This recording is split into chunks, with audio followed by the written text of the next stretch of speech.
I'm so sorry, just to break in. This is like very interesting. Have you, I'm not trying to put you on the spot. Did you read either of the studies that you linked earlier?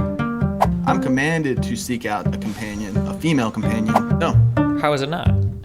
Well, because I'm using my faculties of reason that God gave me. What is the faculty of reason that tells you there is a God, though?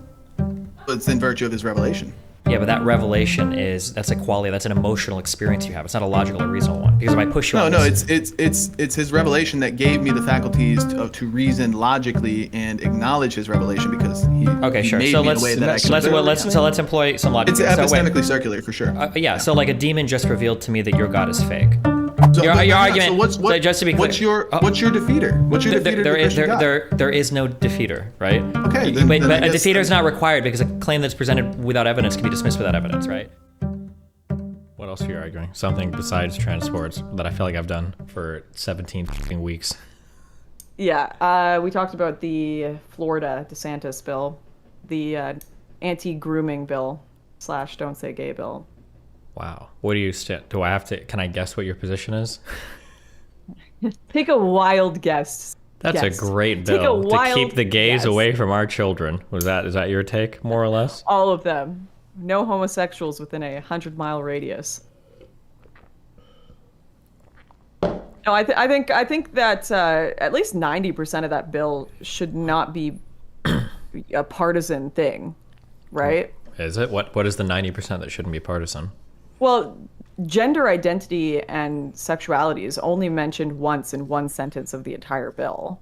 Okay. The majority of it is just about ensuring that parents are informed about what is in the curriculum, and that curriculums cannot include aspects that specifically request students not tell their parents about it, which seems very reasonable to me. Is that really the totality of that bill? If I go and look this up right now, Lauren, is that what I'm going to come across? It's 7 pages. Go read it. I mean, you can go read it. That's like it prohibits schools from allowing, lessons or medical procedures as well, quizzes about like children, and the majority of it is also covering like Can somebody link me a fucking link me the bill? All right. Yeah. Let's see. So the majority of it is covering like young elementary school kids, right? Yeah, but largely ensuring parents are informed about what's going on in the curriculum and what's going on, particularly relating to health and mental health and mental well-being. According to the rights of parents enumerated in this section, adopt procedures for notifying a student's parents if there is a change in the student's services or monitoring related to the student's mental, emotional, physical.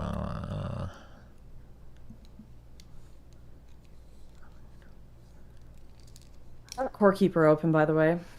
Okay, chill. Can we at least play a relaxing game while getting mad at each other this time? Well, I need to read this first. Listen, okay? I had to simp for you hard on that podcast, so you're getting attacked a lot, but now I have you one-on-one, so maybe I want to shut on you for a little bit. So let me just read this real quick, see if I can find What do you mean I was getting attacked? That's called moderation. Fanatic was moderating that conversation. Listen, I need to make sure that my community understands that I don't support your Nazi ideology, okay? So just give me a second. Let me read this fucking bill, okay? Chill. Just slow down. Don't you have something to drink right now? Must disagree at all costs, God forbid. True. Do you know that you have a debater voice? A debater voice? Yeah.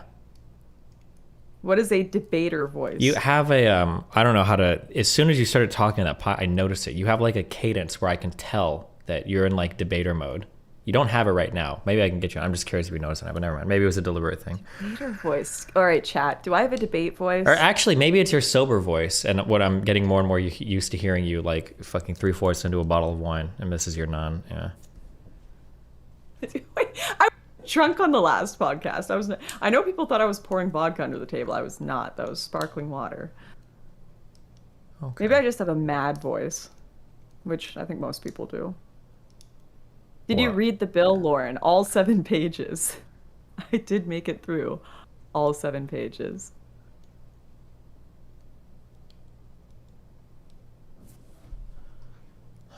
Okay, hold on. I'm going, okay. Classroom instruction by school personnel or third parties or sexual. Okay, this is probably the big part. Classroom instruction by school personnel or third parties on sexual orientation or gender identity may not occur in kindergarten through 3rd grade or in a manner that is not age appropriate or developmentally appropriate for students in accordance with state standards. Is this the only section that people get? Wait, this bill was changed. A lot of people on the left are reacting to the version of it pre-March. Oh, well, who cares? Is this the one that passed? This did pass, didn't it? Am I crazy? Yes, it did pass. Is section 3 the only part that people get really mad at, guys? Correct. Services, training, development. Here to student, Department of Education. At the end of the school year, each school.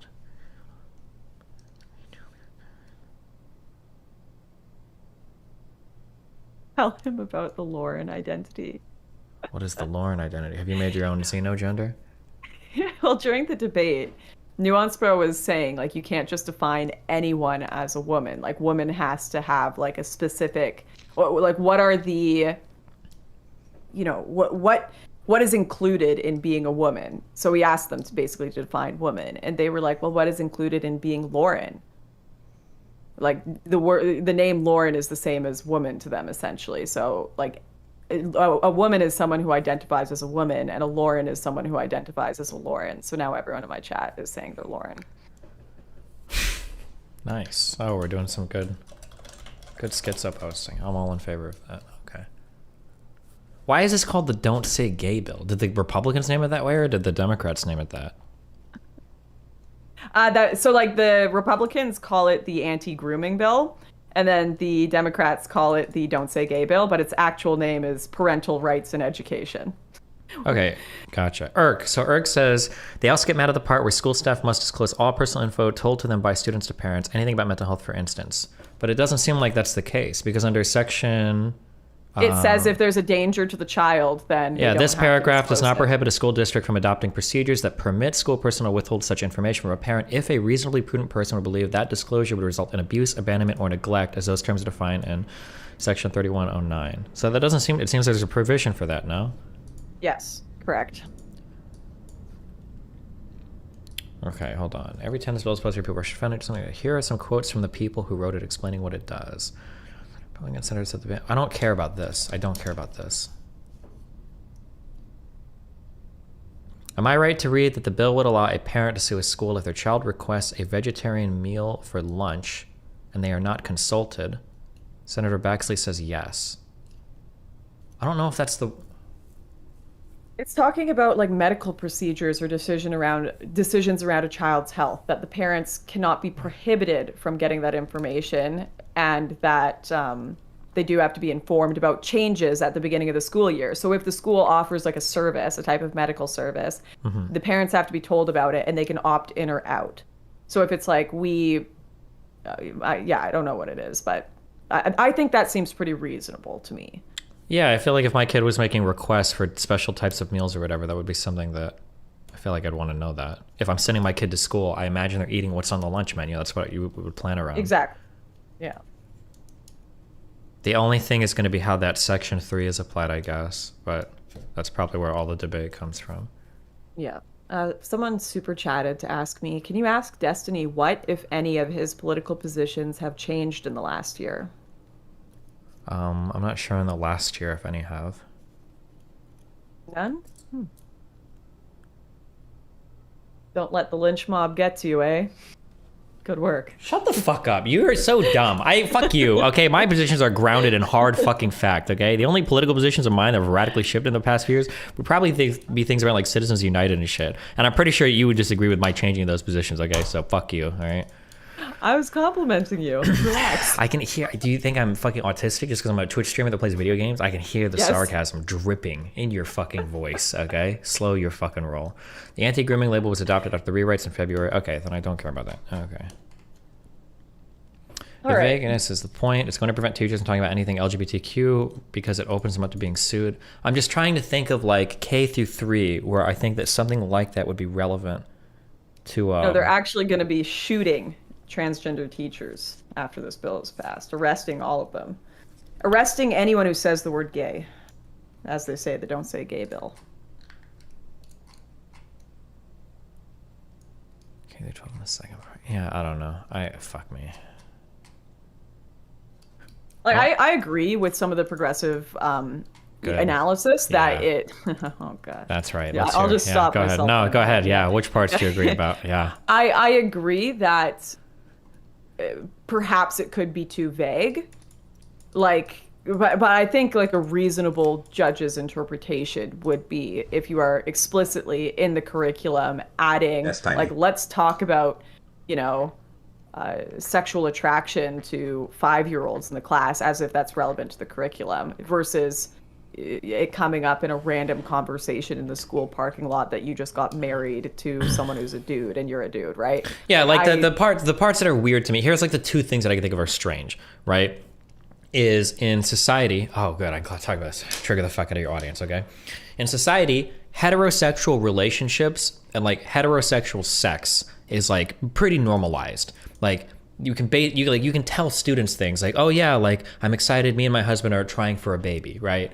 Like my husband is cream pieing me every night in the hopes that he fucking knocks me out. Like you can say shit like that, not that expressive, but you can say something, and you can have pictures of you hugging and kissing your husband and wife on like wedding days on your desk. Like usually that type of stuff is okay, but like it feels like if a teacher has a picture of like them and their husband hugging each other in the desk, like that could stir some shit up. And I think that kind of double standard is pretty weird. And I don't know if this bill would allow, because like here's like a worst case scenario for me that I can imagine.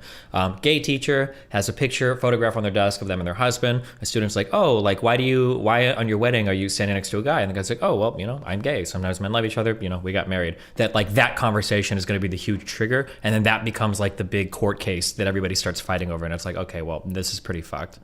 Whereas if the ideal is like, I don't think that in second grade, you know, we should be saying, you know, like some men like to fuck other men in the ass. And that's just like, that's probably a little bit weird for a second or third grader. I can understand that. I don't know where the line is going to be drawn on those types of conversations, you know?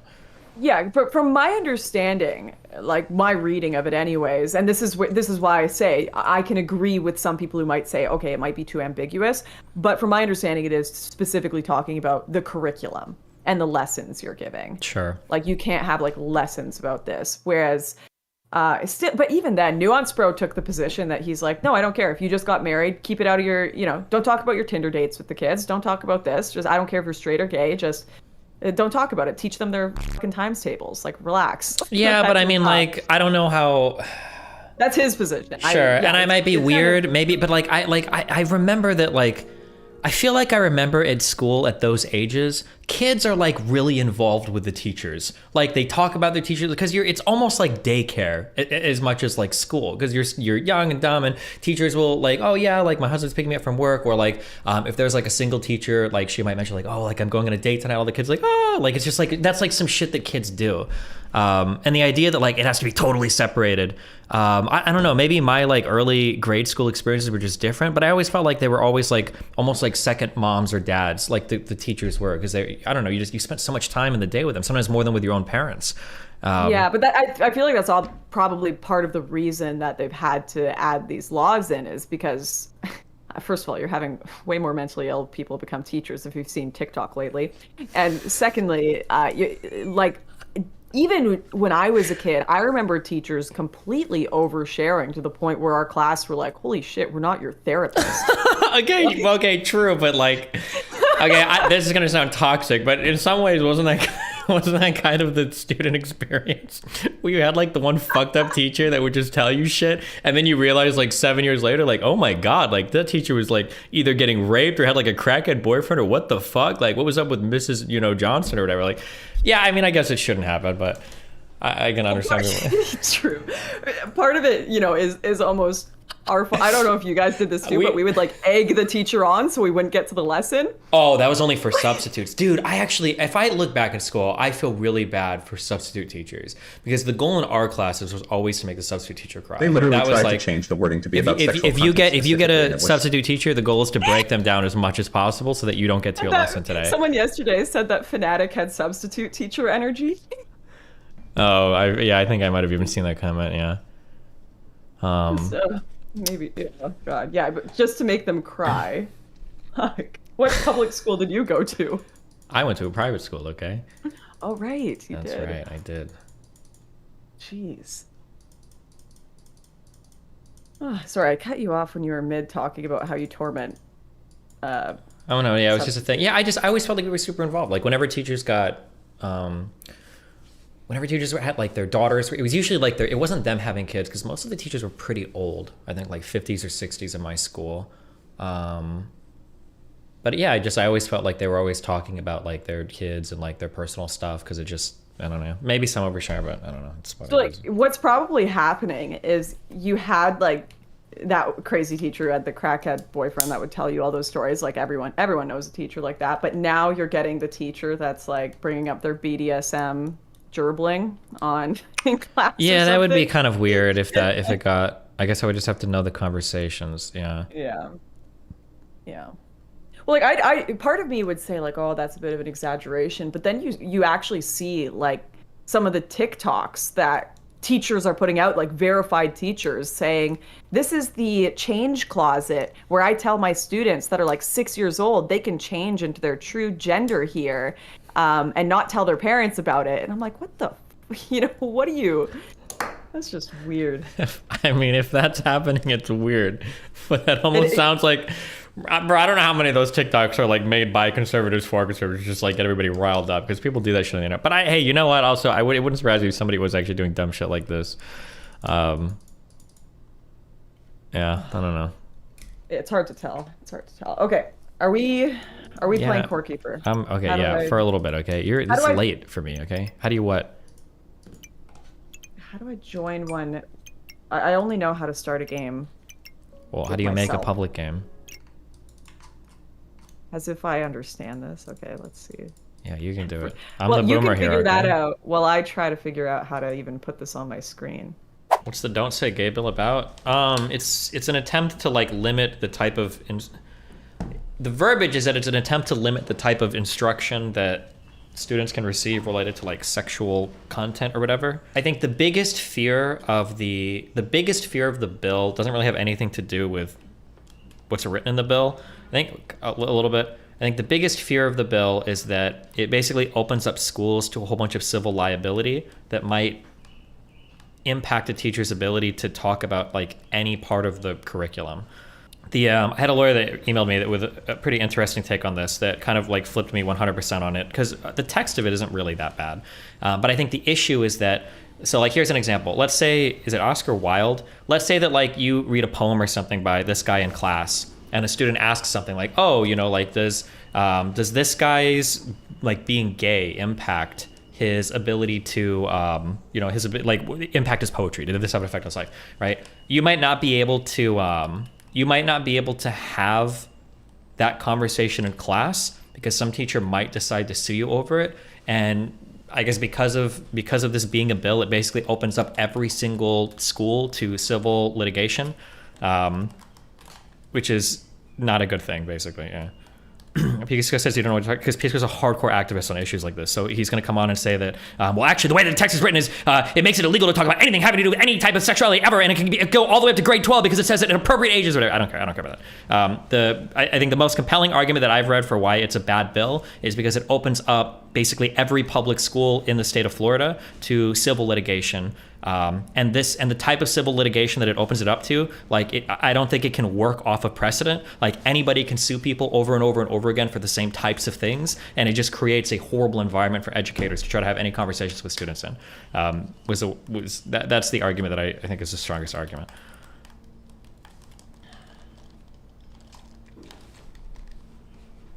Three to 7-year-olds are not going to be asking those questions, Destiny.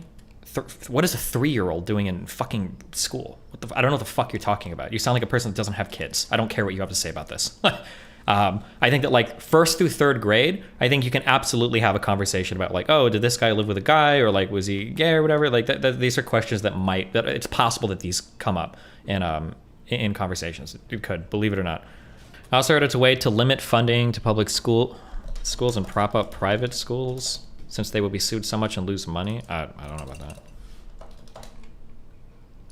Destiny could lead to litigation is so vague. No, so my understanding, I think I have to find this fucking email. My understanding is that like prior to this, I don't think you could open up a civil lawsuit against a teacher about things that they taught your kid. I don't think you could do that. It wasn't possible to do that. But now with this piece of legislation, now you are able to do that. That's a new thing. You weren't able to sue teachers before. So just like the fact that you could,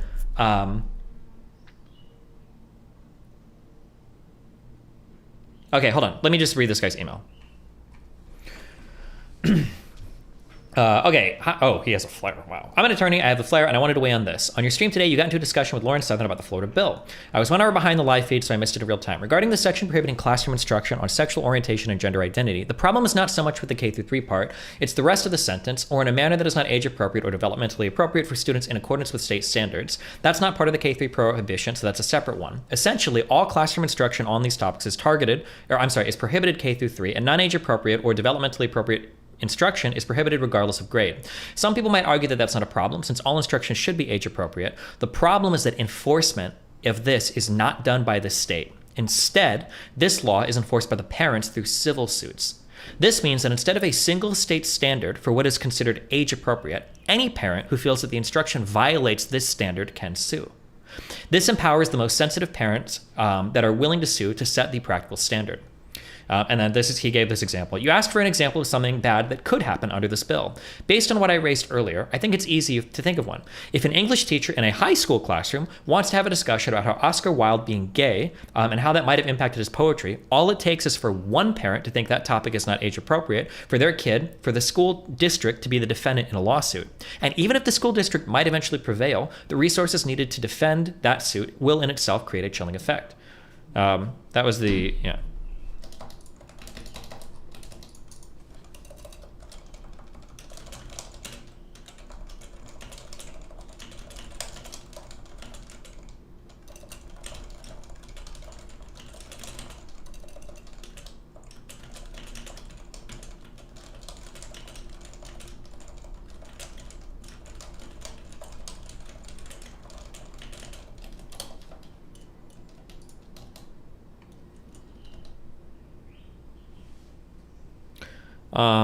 I have my donuts meter right now. Somebody donated $35 saying, we are okay with a female teacher talking about having dinner with her husband tonight. Under this bill, could a male teacher get sued for saying he's having dinner with his husband? The problem is that for a civil suit, I think anybody can get sued for anything. I think that's the issue with it, right? Like, I could sue you for whatever the fuck I wanted to. Now, a judge will probably toss a lot of stuff, but like depending on the court that you're in, depending on what's like, you know, I think the issue is just that it opens up everybody to so much liability that wasn't there before, that you've essentially made every teacher scared to fucking death to talk about anything that might even like remotely bounce off the topics of sexuality or anything. Peanut butter and jelly or peanut butter and honey. Like, realistically, what's going to happen, my guess would be, realistically what's going to happen is schools are just going to say, don't, it wouldn't be inconceivable to me for a school to be like, listen, we're going to go through the curriculum. Did you get rid of your merch, or is your link broken? Hold on, let me wait for all these songs to go down. I don't think I have any merch right now. Yeah, I'll just wait. Or basically, what, like, a curriculum might go through and just like axe certain gay writers. They just like, we're not going to talk about like gay poets or gay writers anymore because like it's just too risky. If it comes up in class, like, we're daughters. All right, well, apparently you guys were beefing on Twitter, and somebody asked me if I wanted to moderate a debate between you two. I'm gonna be honest. I gotta set the record straight. We weren't beefing. I was spurging out on Twitter, screaming into the void. I was screaming into the void because I was very angry on Twitter because I was drinking on a Thursday night and scrolling Twitter. That's how these things work. Every debate I've ever been in is because I got mad and drunk, and now sober me has to deal with it. So I got specifically mad about a specific article about a Texas school who took down pride stickers, and about the, you know, in the context of a lot of like anti-LGBTQ legislation around the country. And I want someone to defend it, because all the defenses that I've seen from conservatives about these bills have been either nonsensical or contradictory or leading to really fucked up things. It's so, yeah, I kind of wanted to talk to somebody about it face to face. Okay. Is this specifically in the context of the Florida Don't Say Trans bill, or is this going to focus more on that Texas removing the stickers? The impetus was the article in Texas about like removing the pride stickers, but it can branch out into the broader legislation as well. That's where it goes. Okay. All right. Well, do you? I don't do that opening statement bullshit or whatever. So the affirmative here is Jangles. I guess you basically have laid out that you want to hear a valid defense of what do you want to focus the conversation on? Folks, I think that there is no argument that you can make for this that isn't just incredibly rooted in homophobia. When you say this, I mean, that's what I'm trying to figure out. So what you put in the Discord, you said the topic would be is it appropriate to push LGBT or pride agenda in schools, essentially? Is that a fair topic? So I'm okay with. Essentially, a little loaded to say push an agenda, but I guess. Well, okay, whatever. Is it appropriate to spread LGBT ideology? Is that? I mean, I'm not just trying loading to, the other barrel with that one. I like that one. I'm not trying to load anymore. Go for it. It's an ideology. It's Let's LGBT. do it. Yeah. Is it fair to spread this in schools? That's the question. Is that? Hell yeah. Is it appropriate, I'm the affirmative on that. Sure. Can I want to ask a clarifying thing before this gets off, just so that we're all in agreement. I'm probably going to do this a lot because these conversations get very nebulous. When we say LGBT agenda, what are we talking about? What does that mean? Maybe that's why I said let's rephrase it and just say the ideology of tolerance and acceptance of homosexuality and the rest of it. Okay. Is that fair? Okay. I agree with that. Yeah. Okay. I mean, do you want to go first, or you want me to? I mean, I could give a quick opening, but if we don't want to do that, I don't care. It's fine. Go ahead. But, okay. So I mean, generally, what I interpret the question of is it appropriate to spread the ideology in schools and whatnot, or even in just the greater society. Is this moral? Is this good? Ought we do this? Or is it bad?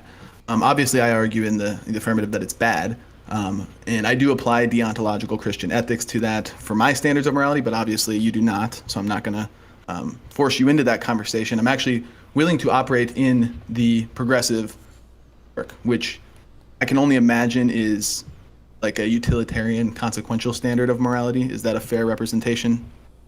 Like the outcomes are what matters? I'm not enough of a nerd to know exactly what consequentialist utilitarianism is. Okay, so generally, I think that there is no moral wrong with being queer. So I want to say queer instead of trying to fumble through LGBTQ every time. How do you come to that conclusion? Just so I can understand because I cannot understand any way, shape, or form how this would cause harm to anyone else. And in fact, it seems to let people live more authentic lives. So, for example, I would be miserable if I was forced to be straight. I'm very glad that I know the people that I do. I'm very glad that I'm married to the person that I am. And taking that away from me and removing that as an option would be an incredibly net negative on my life. And so I am kind of glad that we just skipped to being gay is morally wrong, being queer is morally wrong, and now we're building legislation based on that instead of trying to work backwards, we don't want sexuality taught in schools or anything like that. I'm glad we're able to skip straight there.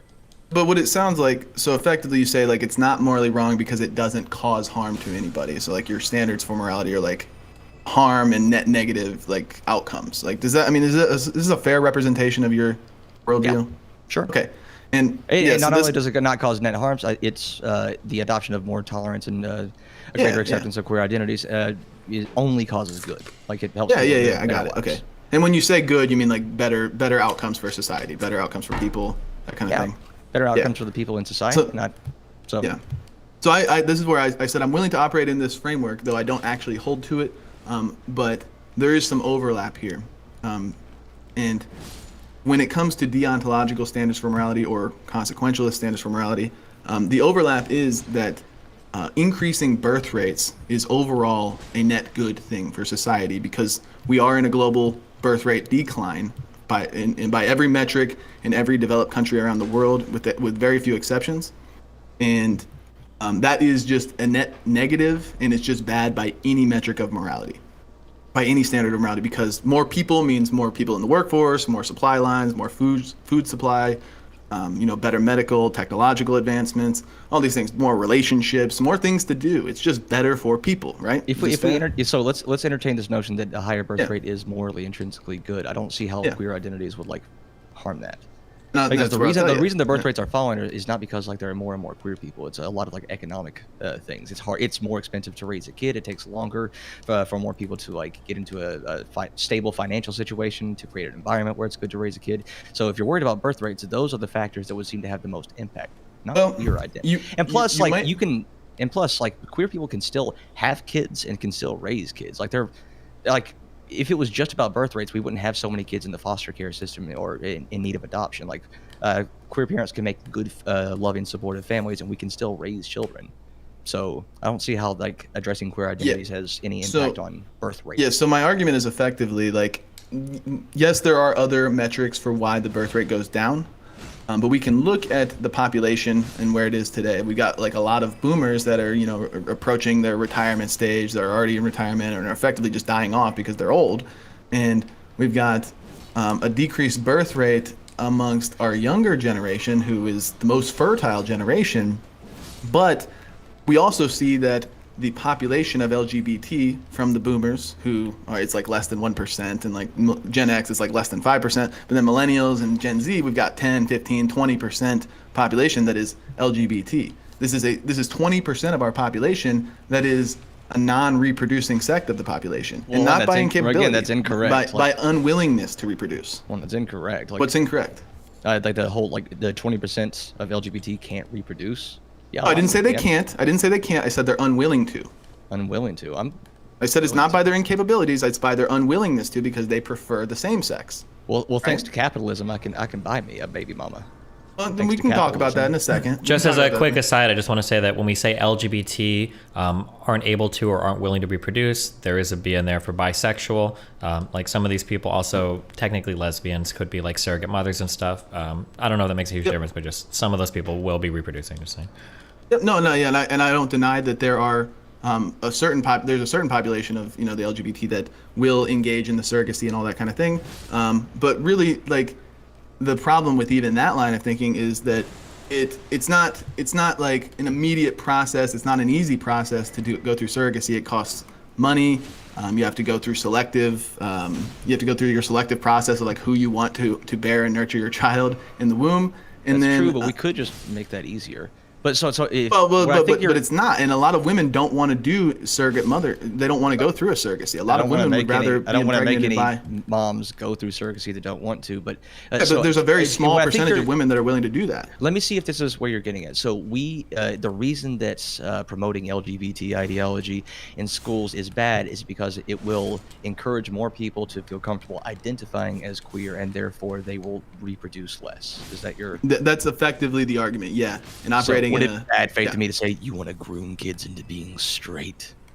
Would that I be a wouldn't bad call faith it. way I to wouldn't call it. phrase that? I wouldn't call it. Hang on. I wouldn't call it grooming, but I would advocate to discourage and even eliminate LGBT ideology to everybody, and that we should be taught, heteronormative sexuality of just one man, one woman, and there's studies to show that even if we are to humor the surrogacy, the in vitro fertilization, whatever it may be, that when it comes to homosexual families, the outcomes of these children is negative across the board in relation to the standard heteronormative nuclear family of one man and one woman within the confines of marriage. Every metric of negative outcomes is worse in non-heteronormative families. Just as a quick thing, it's going to be really rare that I'll interject on like a fact thing because I'm not here to do that. But I'm pretty sure that's incredibly wrong. But not even wrong because gay people are better, but gay people are selected for to be parents because you have to go through the adoption process versus heterosexual couples, like the worst parents in the world can have children. I'd be curious. I don't normally like to pull a study, but I'm almost like entirely. Yeah, positive I don't that's typically complete. like to either. You have so little faith in me, Jesse. I was about to say that. Yeah, sorry. Okay, I shared 2 studies in our group chat, so Okay, we can gotcha. go through either of them if you want. Really, they did studies, albeit a relatively small sample size in one of them, but they compared 80 heteronormative families to 80 non-heteronormative, and they did 40 male on male, like 2 fathers, and then they did 40 mother on mother, and they found that 77 out of 80 of the non-heteronormative families had worse outcomes for the children by every metric, by education, by income, by crime rates, by depression, all of it. So there's no argument. It's not backed up by any sort of data. Meta-analysis of more data seems to point to the fact that like gay families do tend to be on par with straight families. By what metric? By like any other metrics, like the happiness of the children, how like their crime rates, like how well they do in school. Okay, so if I'm being therefore forced they're to able prove to my form relationships with other people, like so it seems to be pretty neutral across the board. And even if it were the case that like there was a I shared my study. Do you have a study for what you're saying? Give me a second to like. I don't want to do a study. I don't want to do a study, bro. Debate. I really don't. But okay, so let's. But the data I'm very does support confident my side. I'm very confident that the vast majority of the data would support me. But let's say that you're correct. Just because a certain type of family would be worse, like on aggregate, that doesn't mean you shouldn't have that type of family. Like, would you want to outlaw every single type Well- of family that would be suboptimal? Well, again, if we're Like, operating so, in I if mean, we're you operating could in a probably say that, consequentialist like, framework, so you can probably say that like someone born into a rich family are going to have way better outcomes for the kids than someone born into a very poor family. So Sure. if we were to go by that logic, would you outlaw like poor people having children? no, Of course not. That would be but ridiculous. there's something But just we because can a family actually, is suboptimal doesn't mean you should disallow it from right, but we existence. have data to support that this family structure is suboptimal, and if we advocate for more of this type of ideology which leads to this family structure, as a consequentialist, why would you or as any form of utilitarian outcomes-based morality, why would you you can't justify advocating for this, because it's going to result in negative outcomes for the children and overall less birth rates, because we're going to have less core reproductive reproducing sex of the population. That's really the point here. Decreasing the birth rate is bad by every metric of morality. No, it And isn't. okay, You can't just so say then- like a decreased birth rate bad, and also like I'm not buying this argument. So What are you so not buying? The data What's- I do not believe the data is on your side based on this one study. Okay, then I from guess family research. I guess we can do a study bro debate if you want. We can do a but study bro debate, but that's not what I was here to like talk about. I wasn't. Here okay, to that's talk not what about, I was here to like, talk about ethics. either. I'm just Oh, saying yeah, the we know. data We're here to is talk on about, my like- side. I just want to data be is clear on my real side. quick. So, as much as we might not want to do a study bro debate, if we are debating this based on whether or not it's a good outcome for society, it kind of rests on the data, right? Because I think, Jangles, you would accept probably that if it was the case that adopting into homosexual families produced really negative results for children, you'd probably say, okay, well, maybe this doesn't need to happen, right? And then I would... What? If it produced really negative results, as a whole, it was like you could say with statistical certainty, we're gonna have very negative results. Yeah, exactly. But that's not kind of what he's saying. If it's slightly worse than a heteronormative, Sure, and then also like, for no, like, Shapiro, if it was the case that like children placed into like homosexual families either performed on par with or significantly better than heterosexual families, I imagine you'd say, okay, well, this isn't a good argument. You would abandon that, right? Yeah, that would be one part of the argument that I would have. Okay, yeah. So in this part of the argument, I think it's probably pretty important that we understand the data, because that's really the only point of disagreement. You can't really. Yeah. So, I would say it's only one aspect of the argument I'm making, because regardless of if it's better or worse for the children in terms of that societal outcome, it does result in a sect of the population that is not going to be reproducing naturally, and we're going to have to jump through hoops and go through these extra processes in order to find surrogate mothers and in vitro fertilization, which it's not going to cover the declining birth rate. It would be much easier if we just reduced the population that is not reproducing and had them reproducing again. Like it's actually pretty simple. Do you think? I'm actually curious. Do you think that if I did not have the option to enter a relationship with another man, and I was forced to be in a relationship with a woman, do you think that would be a good family structure? That it would be healthy, happy? Yes. No, no, not even a little bit. Well, I mean, there is a thing called motherly Could you be love. in a relationship with someone who you are absolutely not attracted to, have no romantic attraction to, have no sexual attraction to? Oh, no, I'm not. So I wouldn't Yes. want to force you to be in a relationship, but I'm saying if we're to choose between a hetero and a homosexual relationship, I'm going to say the hetero relationship is better. Yeah. Yeah, so you're kind of making this assumption that if you don't allow people to be gay, then they'll just choose to be straight and have children, but that's not going to happen. You kind of just admitted that you can't force me to be in a relationship with someone that I don't love or I'm not attracted to.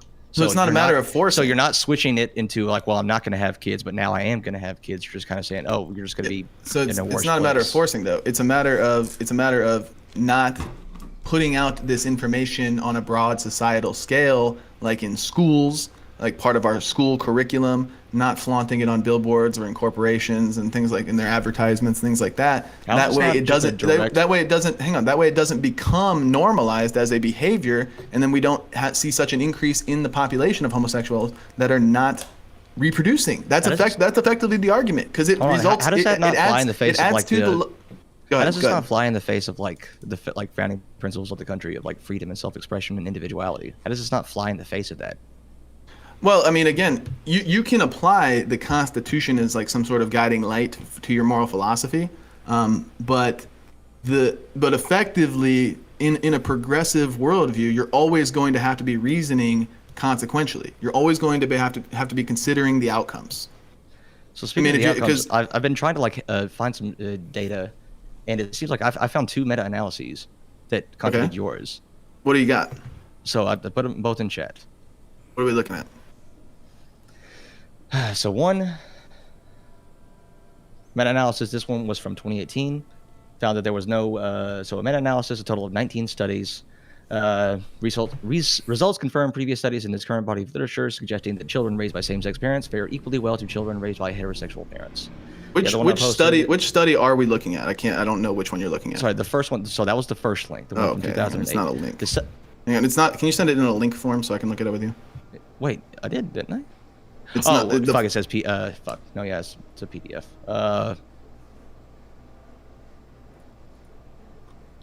Here's the title. Google search this title. Here's the title of the first one I sent you. Google search that. And I think the second one.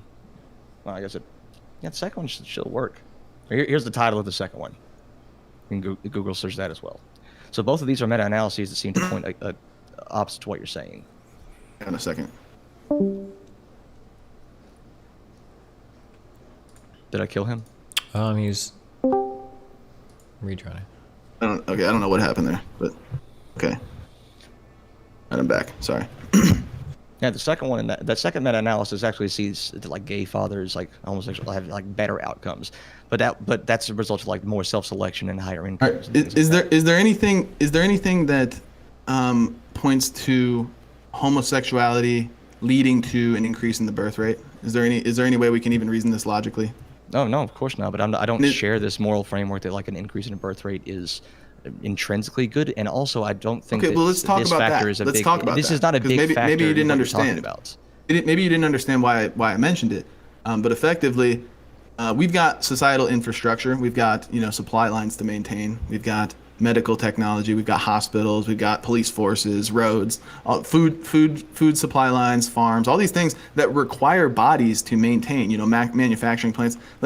No matter how automated it gets, we always need people to maintain the supply lines and the infrastructure. That's true, but wouldn't a low birth rate fix itself? There would be fewer people, and therefore fewer people. Then the supply lines collapse. Supply lines might collapse. Yeah. I really, really doubt that. We had supply lines when the population was like a tenth of what it is now. Right, but it requires. So we had those supply lines. I don't see this as a very good argument. So would you? Okay, hang on. So you argue then that decreasing the birth rates are good? No.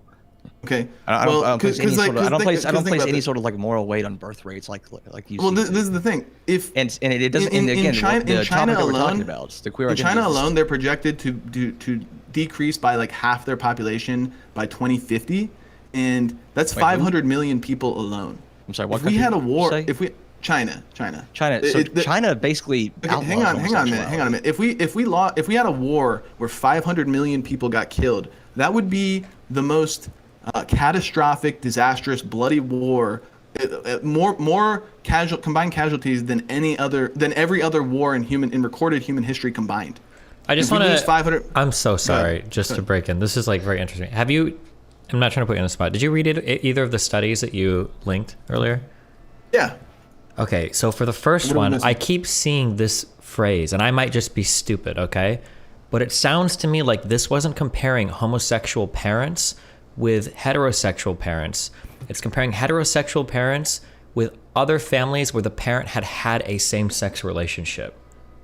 Oh, fuck, actually, is that study? Yeah, so I'm reading this. The weighted screener data, a national representative sample, revealed that 1.7% of Americans between the ages of 18 and 39 report that their father or mother has had a same-sex relationship. It keeps using this language. Just for the first because I dug this through inside. I'm just reading it, and it uses this phrase a lot. So I don't think these were actually from homosexual households. That sounds really weird to say. But like from households with two gay parents. Yeah, I'm just saying that technically it's a pretty different thing than like a parent that had it doesn't change the argument. It doesn't change the argument. Like when we've got children of parents that are either currently homosexual or have been homosexual in the past, whichever one it is, we're seeing negative outcomes. We're seeing negative outcomes with this one study, but I sent you 2 meta-analyses that seem to point in but again, I'm trying to just argue this logically, even that because really nobody wants to sit there. Nobody wants to sit there. Regardless of whether or not we have good outcomes, you're focused on birth rates, so it doesn't matter what the outcomes are.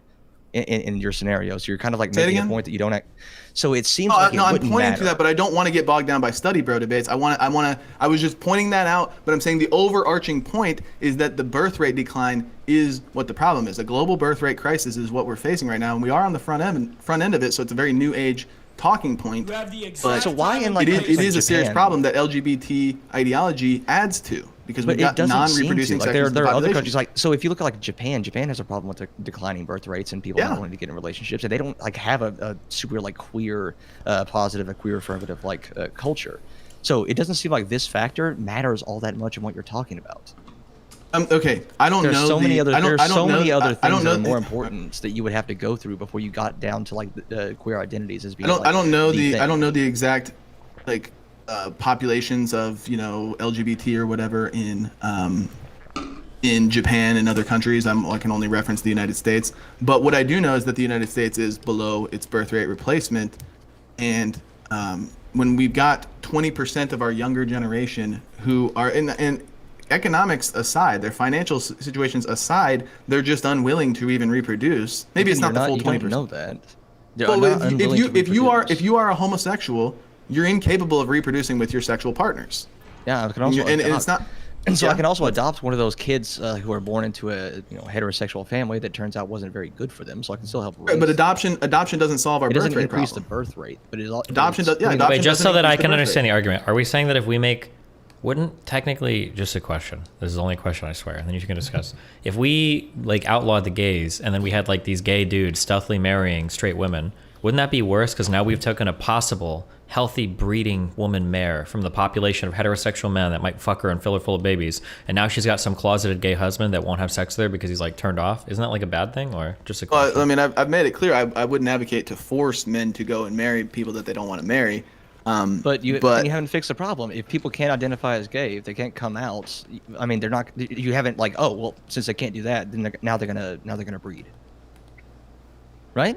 I'm not sure. If I don't you understand outlaw, the question. if you outlaw homosexuality or make it so like no one's gonna identify as gay, you haven't fixed the problem, because those people aren't gonna then, well, can't be gay, I guess I gotta have get me a wife and pump a baby into her. It's like Right, but do you switched them over to that. think that if we lowered the societal normativity of homosexuality, that we would see more or less homosexuals? We would see a lot less, and we wouldn't Exactly, see that's any my less point. homosexual. So I'm not- like the exact same I'm not amount of even people would be advocating- homosexual, but they wouldn't be identifying as gay, and to be a lot I'm not more even advocating miserable. that I'm not even advocating that fucking we miserable. outlaw it or force people to be in heteronormative relationships and force them to have kids and things like that. I would advocate to incentivize that, don't get me wrong, but most importantly, advocate to remove this societal norm of just tolerance and acceptance, because what it really means is like we're just trying to push this on, especially when we're talking to reel it back into the original debate topic, when we're trying to push it on younger generations, on kids, on kindergartners. We are normalizing it so that when they grow up, it's just part of life. It's part of life now. Yeah, and that's awesome. That's fantastic. Okay, but what's actually good about it? You just say it's what's awesome, actually but good you don't- because what's- my reasons. Like, do you think Yeah, that that's gay? it. Do you think that gay and trans people are happier with increasing normalization of our lifestyles? Do you think that that statement is true? You could say that short term there's increased pleasure, for sure. I'll grant you that, because you're gonna be like, oh, if I'm allowed to have sex with who I want to have sex with, and I'm being accepted by society, and these are great. Okay, fine. But It's not I'm just about speaking sex, more on a broad, right? long-term on a broad Are spectrum. Are you in a relationship right now? You don't have to answer. Yeah, I'm married. You're To a married. woman. Okay, so are you very happy that you're married?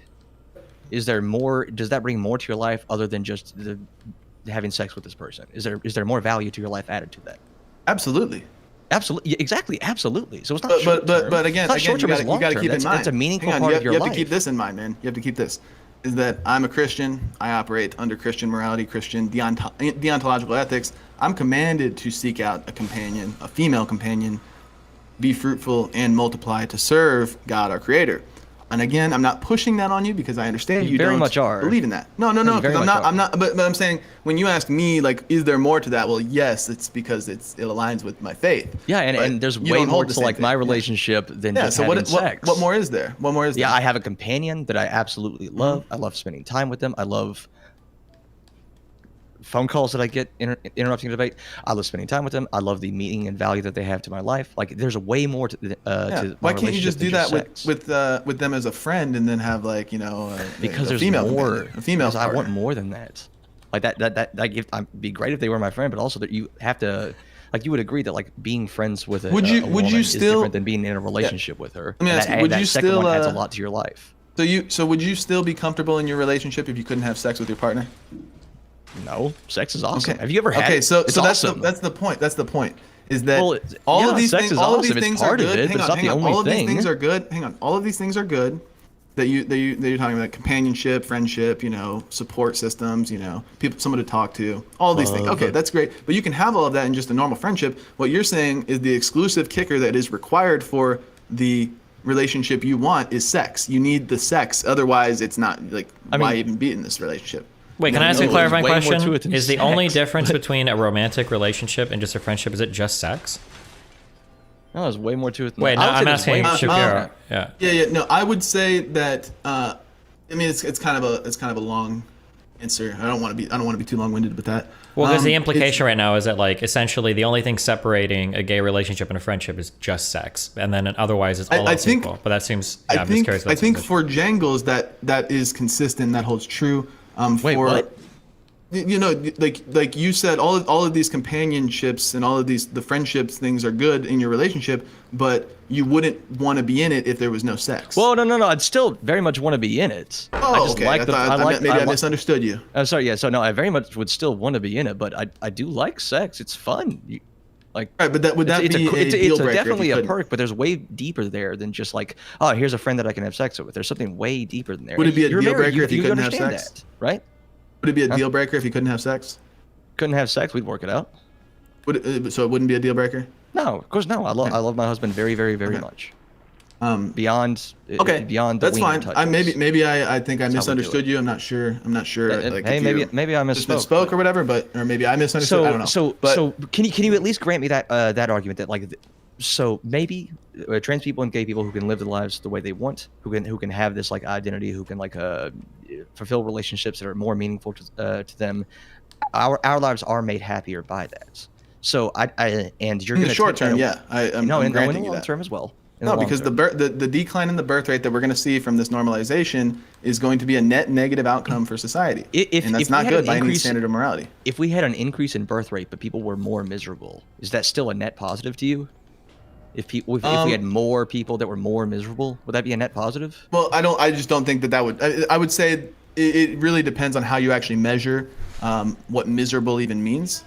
But I just don't think that even follows from just increasing the birth rates and because you can look at the rates of depression before we had widespread LGBT in our population, and they were lower. Like people weren't quite as depressed, and not to say that it's directly caused by that, but it's certainly a correlatory factor.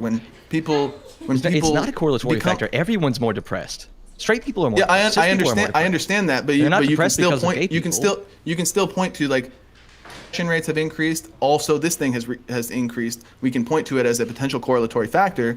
I believe that there's studies to show that people that are more sexually promiscuous, as opposed, and whether it be through hetero or homosexual, as opposed to just their heteronormative counterpart that is only engaging in sexual intercourse with their wife. You know, their I would husband. actually agree with that. Yeah, They people who are are very actually more- promiscuous tend to have tend. You know, there are exceptions, but tend Be not more to quite depressed, right? Happy. So why? So let's let us get married. That way, we're going to be monogamous. No, I'm saying like when I say promiscuous, maybe I should be more specific. Like I'm saying sexually promiscuous or deviant from the norm, the historical norm of just one man, one woman. And it's shown that these people are on average more depressed than their heteronormative counterparts that are just engaging in do you sex think within the marriage. gayness, like the actual attraction, like same-sex attraction, do you think that's causing the depression, or do you think like the societal backlash? I think or of like referring to your orientation as deviant. Yeah, no, I That think has more to do with it. to say, okay, is it the gayness itself? I don't think I would word it that way, but I would say that homosexuality is a product of sexual deviation and almost like a worship of your sexual pleasures. And I would say the same thing. That is the way I about- do it. Yeah, exactly. So you're admitting to it. That's fine. It's not exactly a gotcha, but like I would say the same thing about anybody who's a like joke. sexually promiscuous is like they love the feeling of having sex. It's like a large portion, a large part of their life and their perceived happiness, but it's also associated with these negative mental states. I'm So worried that your needs aren't being met. why?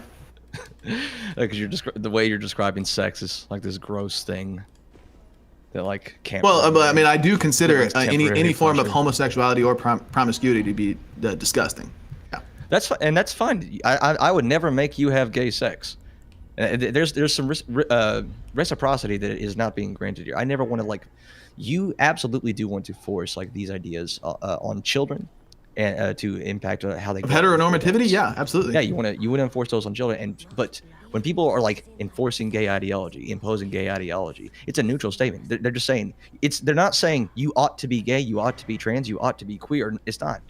It's saying that it's okay to do those things. It's just giving the option. This is not a negative option. So there's no Right. reciprocity here. Like if But I then- get but my then- way, you still get to live your life the way that you want. No, I to. don't, If you because get your because, way. because again, we've got now 20. What's going to happen? What if 30 years from now we've got 50% of our population that is some form of LGBT, and let's say a good chunk of that is just gay or lesbian, like a non-reproducing sect of the population. Let's say it's like 30-40%. We've got 40% of the people that are literally just unwilling Keep to hating your reproduce, life then, on top of working the class hetero people that are also not willing to reproduce. And we're only going to have like 20-30% of people actually you're- making you're- babies. Wait, can we Our birth something? rate's Can gonna- we, your real our quick, birth wait, rate's hold gonna on. collapse. Whoa. I'm the moderator. Okay, hold on. One thing that you guys are both kind of circling around that I think you need to address, because I think you probably fundamentally disagree with this, but it's pretty important, is it sounds like Zen believes that by perpetuating kind of like LGBT acceptance, that you're going to in turn create more LGBT people.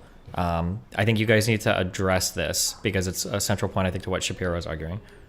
Yeah, I think I would say it. Well, I'll be quick here. I promise. I would say that as time has gone on from say 100 years ago, or like the baby boomer generation, where LGBT ideology was not part of the norm of society, and we had very little LGBT population, and now that it's become more normalized and more popularized, more tolerable, more accepting, we've got an increase in the population. So I could only assume that by increasing the tolerance to it, we're going to see more people engaging in it. I can sort of agree with that. You're not creating more gay people or more trans people. It's just people feel more comfortable, like being out and open about their, what's going on inside their souls. Right. So, So, I but would do sort of we agree with just that, but do we the- accept I do we think accept the for- general premise that more accepting of a society that's more accepting of the ideology will have more people engaging in the ideology? Do we accept that premise? Yeah, definitely. Like, Wait, that's- hold on, okay. Jangles. Wait, Almost no, not wait, hold on. Wait, I don't know if you understand what you, or maybe you're agreeing to it. So he's saying that like more LGBT acceptance in society is turning people gay. Do you believe that? No. Okay, that's no, what that he's is not what arguing for right now. No. I'm saying no. it's leading to more people engaging in the. But what you're like, saying is that without the promulgation of that ideology, there would be more straight people. That it's Yeah, effective. I would say that for sure. Yeah. Yes. I'm disagreeing with that. Okay, So that's what's I- being put forth here. Yeah. So do you I think thought I that people are explicitly born said- gay I thought or I what? explicitly said that, like, yeah, if it's more. You think that people normalized, are if it's born more gay? Accepted, huh? You think people are born gay? I think yeah. Okay, why do you think that's that? really it's reductive, but yeah. Why do you think that? Because you don't seem to be able to meaningfully like choose your sexuality. Like, could you? Why do you think that? Because I've tried. Like, Okay, I that's grew it. up in- That's anecdotal. So I Like, grew what- up. I like grew up what- in that. what- So I like- grew up in like- that heteronormative environment. I was not exposed to gay ideology. I was exposed to the exact opposite. Never really worked. Well, no, but that doesn't follow that just because you were never exposed to gay ideology yet you still turned out gay. It doesn't follow that you were born that way. That would imply that there's some sort of like genetic, there's some Well, sort of if- genetic Well, component yeah. here. So like, here's you where believe this that people are conversation's like always bad because upon like their conception that they are So, they the have gay fact- genes in them. so it is biological by the basis that we do it, but that biological people are engaging in it. This genetic argument is weird because like trying to figure out like nature versus nurture is like trying to like figure out whether the length or the width is more important when determining the area of a rectangle. You get really really bogged down there. The important thing is I don't think people make the conscious choice. I am going to be attracted to anything. Like make the conscious choice to be attracted to something that you're not attracted to now. It doesn't really work. You can't. You don't think that people can choose. You When don't I- think people can control their sexual attractions? As in terms of like suppressing them, yeah, but like reorienting yourself, no. You don't think it's a choice by any means, by any I think measure? I think it's a choice to be out and open and identify with these things, but the actual like orientation that you're talking about, no. Okay, so the problem I take and- major issue with this because, I mean, you could just point, like, we could just logically reason this, that there's like some sort of biological imperative. There is, on a very basic instinctual level, that all living beings have the desire to survive and to reproduce. And reproduction would necessarily entail heterosexuality in terms of humans. Yeah, the impetus like sex drive is hang on, and I'm wondering, like, is there any science to back up the idea that this actually is, Yes, a that, ton that of being science. that being gay is a genetic condition? If You're it born wasn't this way? genetic, hold on. If it wasn't genetic or biological, what would it be? Supernatural? No, Ethereal? a choice. A choice. Well, Being choices gay are is a choice. biological. You make choices with your brain, which is a biological. Oh, sure, argument. but you have faculties of reason. You have faculties. You have to, faculties. like, Yeah, but like again. but you can't no, really account for there's those. There's all like the scientific there's like evidence social in- science behind this too, but like Yeah, a lot of social science, a lot of genetic science, yeah. a lot of biological science. So like, no, you do Right. not choose your sexual orientation to But any meaningful a degree. social science like psychology or sociology would be like your faculties of thought, your faculties of reason, your sexual urges, things like that, whatever it may be. Like, it's I would argue that being gay is absolutely a choice, and being straight. I mean, I think being straight is the default. Just because that's so I'm how gonna give you a that's how really our easy biology is question. constructed, so we can reproduce. But people choose to be gay, and people choose to be promiscuous. People choose to be celibate. Those are three whatever very it may different be. things. All right, here's a very easy question. I'm making it easy for you because Go I'm ahead, pretty go hot. I'm pretty hot. Can you be attracted to me right now? If I wanted to choose to, if I wanted to engage in a sexual lifestyle, I could. But no, I'm not attracted to you or any man.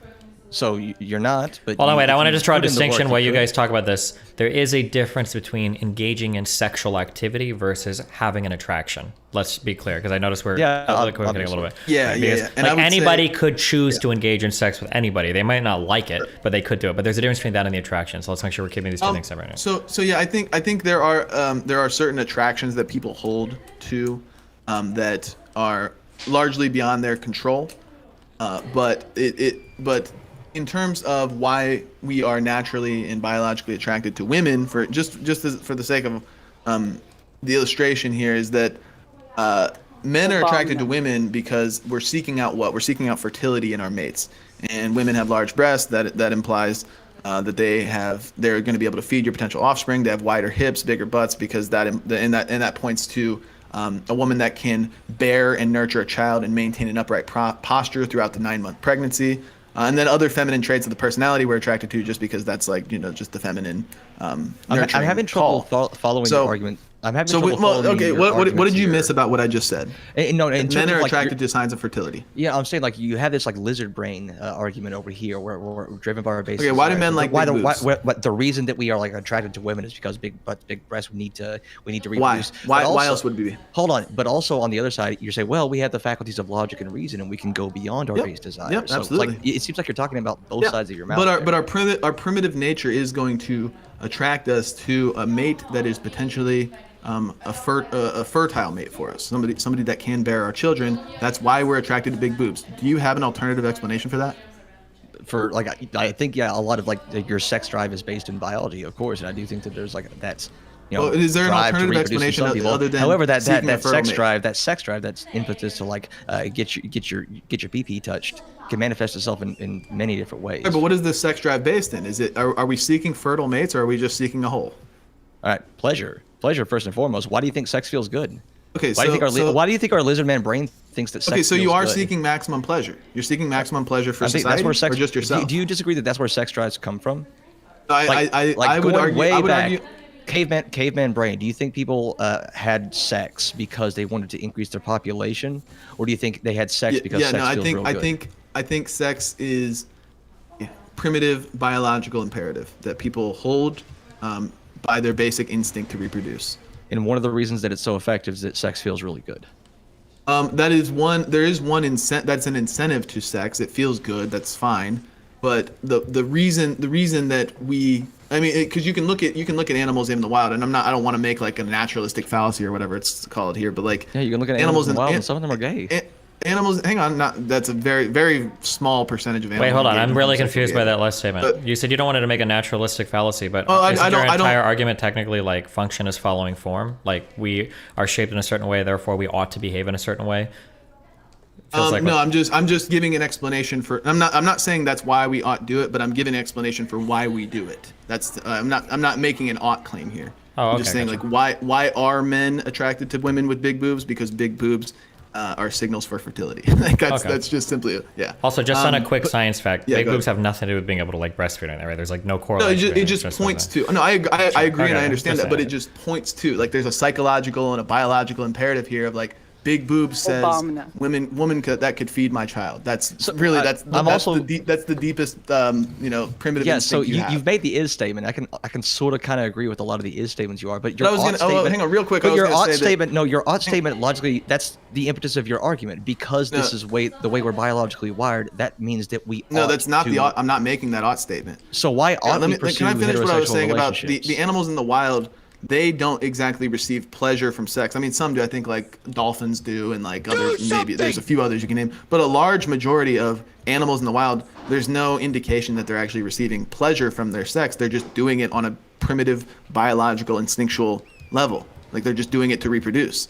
So like that's it. That's what I'm arguing here. Like sex does feel good for us, sure, but we also have a biological instinct to reproduce with a fertile mate. If you had to put a percentage on it, what percentage of sex do you think is had in the modern day that is for the explicit purpose of reproduction? If you had to put a percentage, Less than 50% for sure. Probably less than even 30%. probably less than 0.1%, right? No, I don't. I wouldn't agree with that. There's a lot of people that are. Okay, let me be clear. Because like married couples can have sex like a bunch of times and only get pregnant once. So like I don't know. Like, but a lot So there's there's a something else good to there's a sex good there. there's a good chunk of the population that is celibate until marriage, and they only have sex with the intent to start a family. So and to I guess to show love to their so- partner, their husband or True. their wife. So there can be something deeper to sex than just it feels good. Like you can use it to like be closer to your partner. It's not just this raw pleasure thing. Right. Well, Although but I that's would certainly argue. a But per- again, operating in my own worldview, I argue that the love you showed to your partner is through the power that God gave you to show love to your partner within the confines of the marriage. So I'm not gonna adhere to the same like Okay. what so is can I ask beyond you- what is beyond pleasure and reproduction that you would hold. You know what I mean? All right, Like so I don't switching back to agree that things. you're actually loving your partner when you're engaging in sodomy. Okay. Well, we agree to disagree. I think it's just So- pure lust. I think it's just masturbating your dick into another man's ass. It's gross. Now hold on, flip it around, okay? That's what's happening to me. Get it right.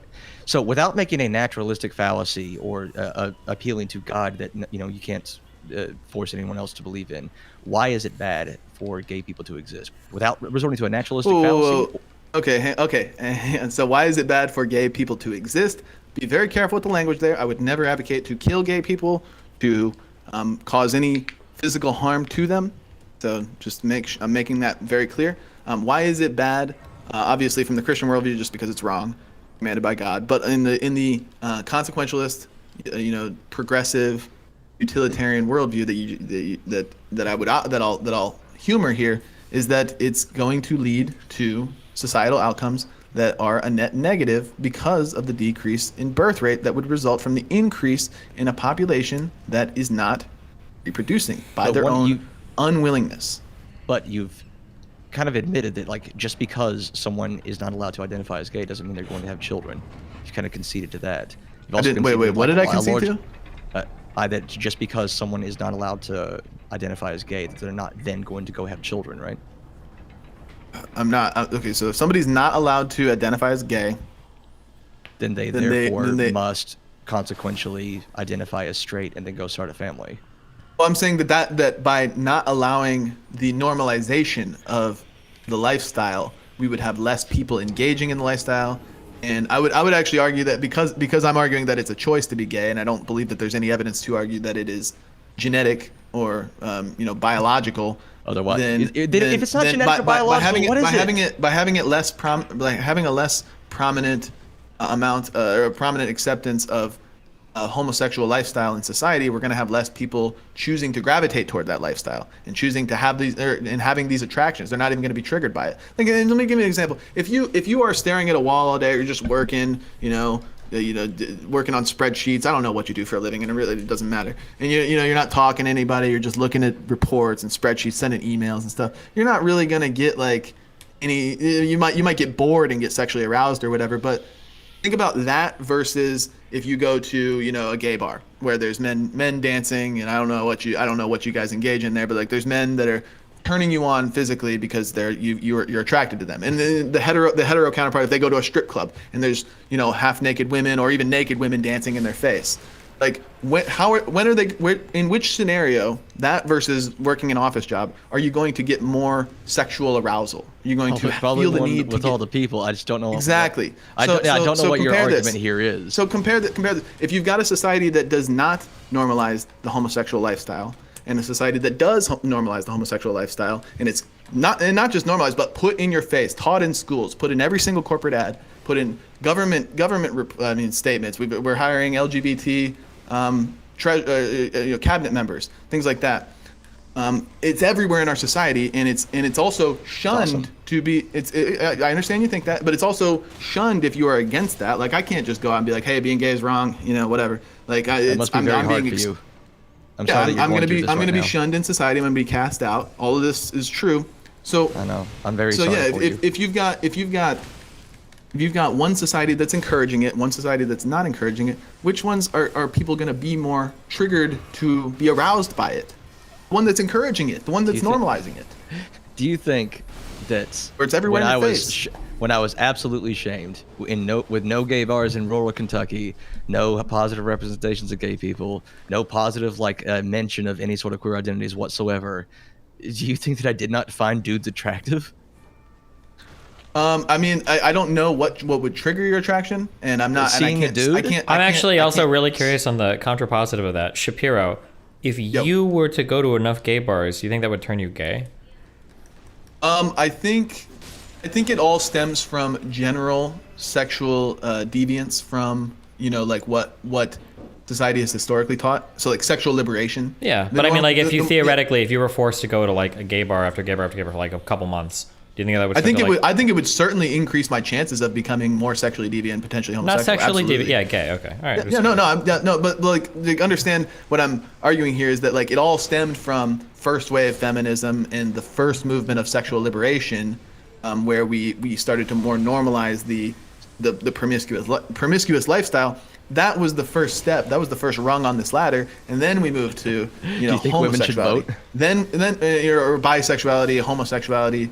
Then we moved to transgenderism and whatever else we're getting into now. What was your question there, Jangles? Do you think women should vote? No, I don't. Okay, cool. I think that voting should be a one family vote, and if you are not married to a woman, you shouldn't get to vote. So even men that are single shouldn't get to vote, with exceptions. On one hand, if your wife or husband, if your husband or wife dies or whatever, like that's different. But I think that on one hand, I'm very appreciative that we got to get to the actual root of the matter, but also what's the root? What are you talking about? The root of the matter, like a lot of people who defend these bills, the Don't Say Gay bills, the removing the sexual orientation discussions in classrooms, they're trying to couch it in language that just doesn't hold up to any sort of scrutiny, and what they're really meaning is being gay is bad. On one hand, I'm glad. I'm open. I'm glad being you gay was able to openly admit I think being gay is bad. It actually made for a much more honest conversation. Yeah. But on the other hand, I don't hide. I don't hide behind. Yeah. Yeah. On the other hand, I sort of wanted to talk to the average person, the average conservative, and I don't think I got that. I don't think the average conservative thinks that women shouldn't vote. Well, that's why conservatives lose, because they're pussies, and they don't actually stand on the core beliefs that we ought to be pushing for as conservatives. There's not many people like me. There's not many people that are willing to go to these links, and it's unfortunate. But you're actually correct. Most conservatives aren't going to say what I say. A lot of conservatives might even vehemently disagree with me and agree with you. But that's why we lose. That's why we're losing ground. And really. So you think if more conservatives came out and said that women shouldn't vote, you'd be winning? I don't think that exclusively is what would help us win, but we would have. There's a deeper meaning behind that. There's a deeper argument, deeper discussion behind why women shouldn't just be able to vote, universally. It's not just simply if every single conservative today all else being equal, said women shouldn't vote. Like, no, that's not going to solve our problems. No, absolutely not. You think biologically women shouldn't vote because there's not enough blood flow to their brains because their boobs are too big? No, I think that they're just too emotional. I think they're emotional creatures. Mm-hmm. That's why, I mean, that's effectively what the sexual liberation did to us, is it allowed women to be more vocal in society and feminize our population. And then we came up with people like Jangles who act like women. You act like a woman, but you're still allowed to vote. Like in my worldview, if women aren't allowed to vote, but you still are, we're still getting feminine, emotional, knee-jerk reactions in our voting block. So yeah, it's not going to solve our problems. I apologize for how emotional I've been throughout this No, entire no, conversation. you've actually been conducting yourself well in this conversation. I'll admit. Wait, I You are gotta just a ask. I'm curious. feminine Like, personality. what's wrong with injecting some emotion into your arguments of the way that you vote? Right, your entire argument is essentially resting on like it's a faith-based argument that's ultimately emotional from your point of view, right? You're not using the rational or logical part of your brain. You're engaging in a faith-based argument that rests purely on your emotional connection to God. If your meta ethics are informed by theology, ultimately that's an emotional position, right? Normatively, you've built this out of of course it is. No. How is it not? Well, because I'm using my faculties of reason that God gave me. What is the faculty of reason that tells you there is a God, though? It's in virtue of his revelation. Yeah, but that revelation that's a quality, that's an emotional experience you have. It's not a logical or reasonable one. Because if I push you on this... it's his revelation that gave me the faculties to reason logically and acknowledge his revelation, because he made me in a way that I can... let's employ some logic. It's epistemically circular for sure. Yeah, so like a demon just revealed to me that your God is fake. How do we resolve this dispute between the two of us? Who's the demon that you're like, he told me not to tell you his name. Okay, well then I guess there's no conversation to be had, because I don't know who your demon is. So do you understand the issue is that if you have a personal revelation that's only granted to you via subjective experience, and there's no way to externally validate it. It's not subjective. He revealed it to everybody. I don't have that revelation. How do you know that? I must have missed it. Because the demon told me I didn't. How do you know I do? Okay, but like, what are your ultimate faculties of reason that allowed you to determine that you don't have the revelation? What are your ultimate faculties of reasons that allowed you to determine you do have a revelation? You're going to say it was the ones that God granted you with, and I'm going to say... Hang on, that's a very bad faith. That's a very bad faith tactic. To just spin the question back on somebody because you didn't have an answer. Well, but that's if you understand that if you have fallen down a well of epistemic circularity, I'm always going to be able to spin it back on Everybody's epistemic foundations are circular. Of course, but you're acting like you're... you end up... Yeah, I agree with you, but the difference is you're pretending that yours aren't, or yours are somehow correct. But if you I'm not pretending that they're not circular. So if you're... I'm saying that God revealed his nature to us and made us in a way that we can observe his revelation. That is circular. But if it's circular, then it can't be self-validated, but right? It's not viciously circular, and it actually follows. Like, and I'm admitting everything follows circularly. That's why it's called circular. Of course, anything follows circularly. So epistemic circularity is unavoidable. Anybody who's sure, but epistemic circularity is ultimately pointless then, because I can in a circular manner I can epistemically justify literally any truth. Right, but the problem is, like, what was your? I'm asking you, like, you've made the claim that you've got some sort of faculties of reason that you've been able to determine that you have not been given revelation from God. That would mean that there's some sort of necessary falsity to the Christian God. No, there doesn't necessarily have to be. The burden of proof would lie on the person making the claim. If you're claiming revelation... you made the claim. You said you have not received revelation from the Christian God. That entails the necessary falsity of the Christian God. No, it doesn't. What is the defeater? Do you believe do you believe that you've received a direct revelation from the Matrix? No. Are you able to falsify the existence of the Matrix? Yeah, in virtue of not the Matrix, it's the Christian God. Okay. Your argument. So just to be clear, what's your defeater? What's your defeater to the Christian God? There is no defeater, right? Okay, but a defeater is not required, because a claim that's presented without evidence can be dismissed without evidence, right? And the only evidence you can provide is your own subjective. So the claim that you have not received divine revelation from the Christian God is a claim that is without evidence and will be dismissed without evidence by your own lights. I don't have to provide evidence for a negative claim. You're the one making the positive claim. You're saying something has happened. I'm saying I don't think it's happened. So the burden of proof is on. Okay. Say I know that something is the case or is not the case is still a positive claim. Gotcha. Okay.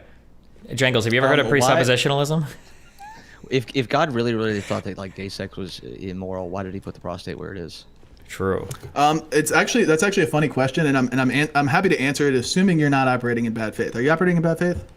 I mean, I'm operating as in good faith as I can. Why do so many guys like animate girls and feet?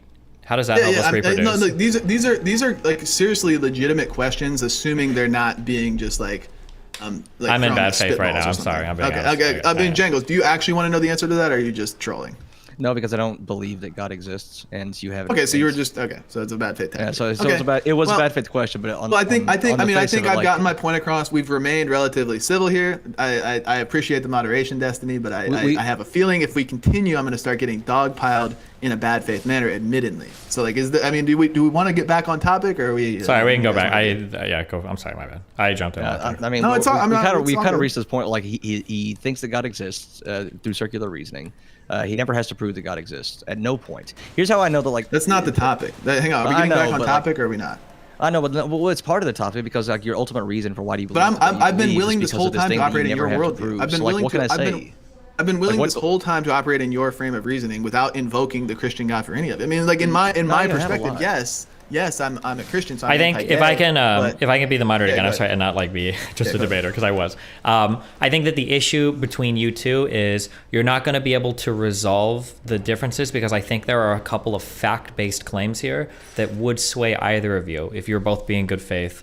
It would sway either of you if you were to acknowledge the truth behind these claims. But you both have fundamental disagreements, not fundamental disagreements, you both have factual disagreements. So it's kind of hard to go further. So the two big ones that seem to be brought up are one, that making LGBT stuff more common in society will make more people LGBT. And I think Jangles disagrees with that fact. And I think that's a pretty important fact. And then also that like children put into gay households are going to perform demonstrably worse across several metrics than children raised in heterosexual households. I disagree with that second one being important because it wasn't important to his point. Whether that not, Well, ultimately you dropped it, but I mean, like, side- whether or not it gay was a side relationships perform better or worse. Sure, relationships but I wasn't think important that- to his point because they, Yeah, I think that birth rates wasn't ultimately, important. because he's trying to argue outside of the framework of some Christian argument, if he's trying to escape that, then all of the arguments that are ultimately going to be, I guess he says consequentialist, are going to rest on the consequences of any particular like fact, like study or whatever. And it seems like you guys have disagreements of fact over that, so you can argue around it. But ultimately, I think either of you, if you're both acting in good faith, are going to be swayed if you agreed on those facts. But you don't, so I don't know if you guys you're mounting let me- more and more factual disagreements. So it's harder to go further in the argument without just like running in circles. Let me maybe try just one quick new avenue. It's not even really related to what I was arguing initially. It's my typical line of reasoning and rationale for this kind of subject. Is that when we're talking about homosexuality and we're talking about gay lifestyle, whatever it may be, it's effectively a conversation about sexual morality. Is that fair? Like about the morality of sexual actions, Essentially, things like yeah. that. Okay. And you argue then I don't want to straw man you, so correct me if I'm misrepresenting, but you argue that being gay is good or neutral in virtue of the fact that there's no observable harm that comes as a result of it. Is that correct? Yep, there's no observable Yeah. harm, and it brings a lot of like joy and meaning Yeah. to my life. And And assuming most queer people. Got it. So assuming that is a consistent principle, the question I have is like, could you apply that same line of reasoning in the scenario of like incest, like a consenting brother and sister that want to have sex, and there's no observable harm being done? Would you say that then incest should be permitted in your moral framework? In that moral framework, I'm comfortable saying that like I don't think it's right because for circular reasoning, I think it's weird. I'm very comfortable not having a good argument for why I'm against that. Well, do you understand why, given your moral philosophy on sexual morality, it actually follows that incest would be permissible as well? Actually, I need to change my answer. God told me that incest is bad, and He told me Hey, that. Jangles, that's actually- that's not a good faith engagement, Jangles. That is bad faith, but it's actually true. God did say that incest is bad, and that's why Christians are against it. But again, I mean, given your moral philosophy, and I think you're realizing that this is inescapable. If it's simply the case that libertarian, have sex with who you want to have sex with, as long as you're not hurting anybody else. Hey, two brother and sister want to have sex, you gotta let them, right? Well, yeah, I haven't put a whole lot of thought into the morality of incest. I got to be honest. Okay, I mean, are you willing to put the thought in right now? No, not really. All right. You heard it here on Destiny's here. stream. Jangles is dodging the incest question. I We all dodged the heard it. incest Question. You dodged it. I dodged You it in front the of incest question. 6,000 I'm grandstanding that too. I'll take that Yep, as a win. Yep. I think definitely got that just humor me here, Destiny. I think I've seen in the past, like, have you bit that bullet before, like essentially permission of incest, or? I mean, there's like roundabout ways you can get around it. If we talk about generalizing a rule in society where incest is permissible, you might create scenarios where people with massively different ages or systems in the family, positions in the family, are engaging in incest. So normalizing that behavior is probably not good. So, for instance, if we say that two homosexual brothers that are of age can consensually have incest with each other, and that's fine. Well, maybe brothers and sisters start to do it. Well, maybe older brothers and younger sisters start to do it. Well, maybe fathers and daughters start to do it, and it kind of gets worse and worse as the behavior is normalized. So I think if you want to argue against incest, you can do it from I that. think I'm actually agreeing with you. Like, when we start to normalize the behavior, more people start to engage in the behavior, and then there's potential negative outcomes from the behavior. Yeah, but the I think I agree normalization of 100%. behavior is we don't have strong biological drives against incest. We have really strong. I think we do, actually. We don't. do. It's proven. You don't. There's something called I think it's the Westminster effect. We have strong biological drives against people that we're raised with. So, for instance, if I raise you with a step sibling at a very early age, and you don't know that it's your sibling, you will have an incestual disgust against that sibling. But if I separate you from a sibling at birth and you meet them later in life, and it's the opposite gender, you can be sexually attracted and have a normal sexual relationship. The effect that makes you grossed out about Yeah, I your understand siblings that, yeah. it's a child rearing thing. It's not like a genetic component. Right. Okay. I think just for the sake of not getting into like the weeds or whatever, I think I'll just accept that. So, yeah. I think I'm good.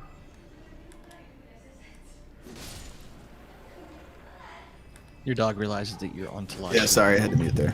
But no, I think I've said pretty much all I need to say. You got anything else there, Jangles?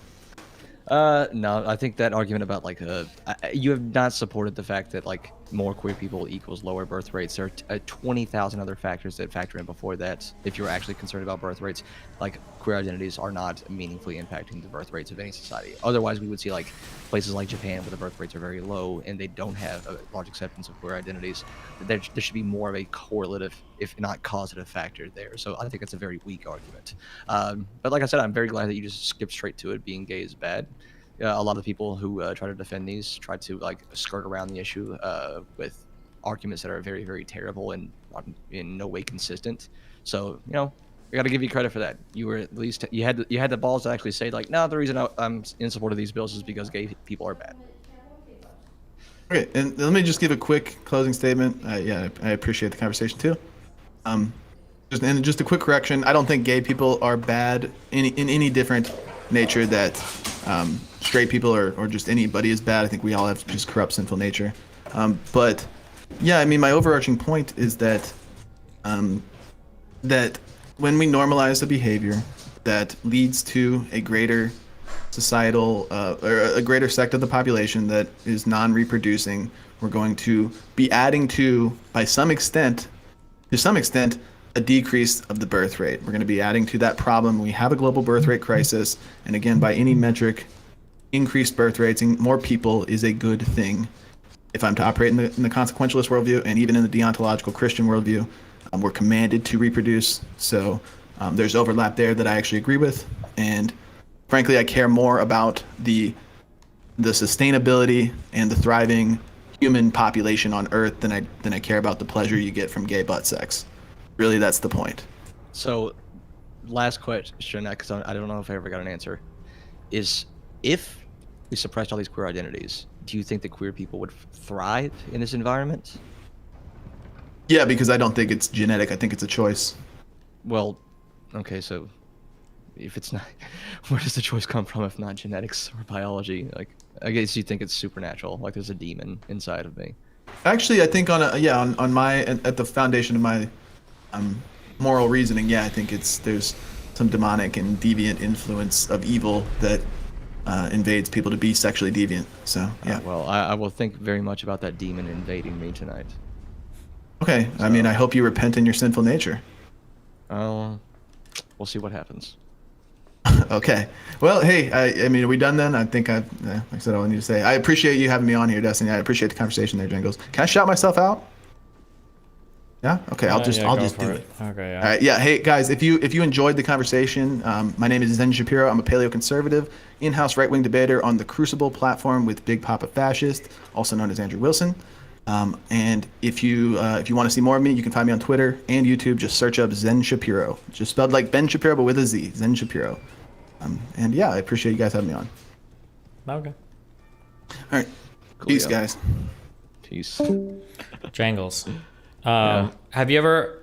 There are a couple of like key words to listen for, and when you hear these, you should never engage with these types of people. Have you ever heard of the concept of presuppositionalism? No. Well, I probably heard of it, but You probably haven't actually. It's a really weird niche. Like, there are a group. Do you know who Darth Dawkins is? Darth Dawkins. It's one of those. I feel like I've heard the name before, but I don't know. He's who an that is now. infinity Discord debater. So there is this really weird school of Christian thought that like is the ultimate debate bro Christian school of thought, and it's called presuppositionalism.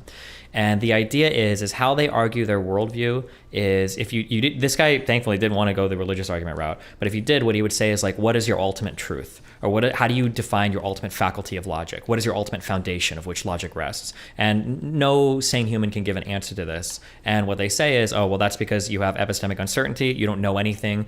Your moral view is immoral and incoherent.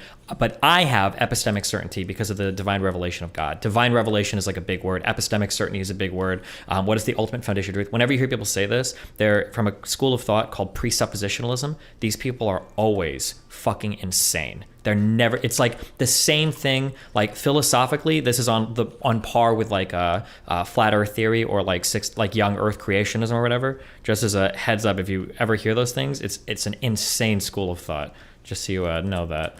I will be inclined to believe you. Gotcha. Yeah. Okay. That guy definitely came from there. He was using those arguments. Another second thing, I don't know if you've ever considered this before, but especially because it can get hairy depending on who you're debating. I don't think we have to say that like LGBT stuff or like being gay or lesbian, I don't think it has to be 100% biological. There's probably some environmental influence there, but whatever it is, it turns on at really, really early ages.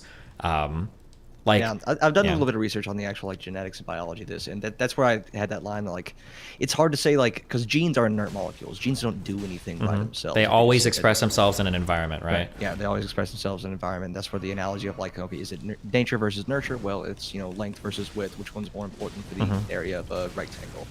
So like, yeah, that kind of gets weird. But then you get into like, well, I think it's 100% a choice because a demon wants you to fuck your husband in the ass. Yeah, that's. I mean, when he says it's a choice, I feel like optically, I mean, it just comes across as a little ridiculous. You might be able to like, you might be able to appeal. All I can think of is epistemic. What am I? Not anecdotally. Appeal to data. What am I thinking of? What's the word I'm looking for?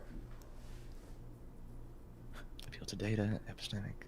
I'm just thinking of epistemic over and over again. It's not epistemic. There's an E word that I'm thinking of. What the fuck is the E word? I've done too many drugs. Empirically. Oh, yes. Empirically, there we go. Empirically. You can make an empiric appeal to conversion therapy. I don't think it's ever worked ever. I don't think there's any good data showing conversion therapy working for anything. And it seems like if you could think your way out of something, it seems like there would have been some success somewhere with some sort of like conversion programs, but like they suck for everything. They don't work for gay people. They don't work for trans people. They're just like garbage programs. So it might be something to consider. Yeah, I wish I would have hammered him on that a little bit more, because like he was almost like willing to admit that, yeah, like just because like you're not allowed to identify as gay doesn't mean you're then going to go start a family. So you haven't fixed the problem that you claim to be fixing. Yeah, his argument is like really silly too. It's you shouldn't have agreed to debate this. It's not worth it. This dude is pretty insane. To be fair, I wasn't lying when I said like how this happened. I screamed out into the void. I spurged out into the void. Oh, and caught him on Twitter. Yeah. And then I woke up and oh shit. Now sober me has to deal with The problems consequences. that got me created. Yeah. Okay. All right. Well, hey, thanks for hosting that shit, Joe. I appreciate you. Yeah, no problem. Have fun, be careful, stay safe, okay? Yeah. See you, buddy. Bye. I don't understand. I don't know if I agree with the argument also, like intrinsically, that like men are less emotional than women. I don't know if I buy that. I feel like both sides can be pretty emotional in different ways. Like I feel like the more testosterone you have, I feel like that I mean, like, I think that they're like, you can be like more prone to violence. Look at people that like roid out and stuff. I don't know. That just seems weird. This like, there's like this weird fetishization of like the rational man that like every male fancies himself to be like an Aristotelian figure that can like use a hating your detached life form then, of like working class logic. Andy. Like, I don't know if I buy that one much, but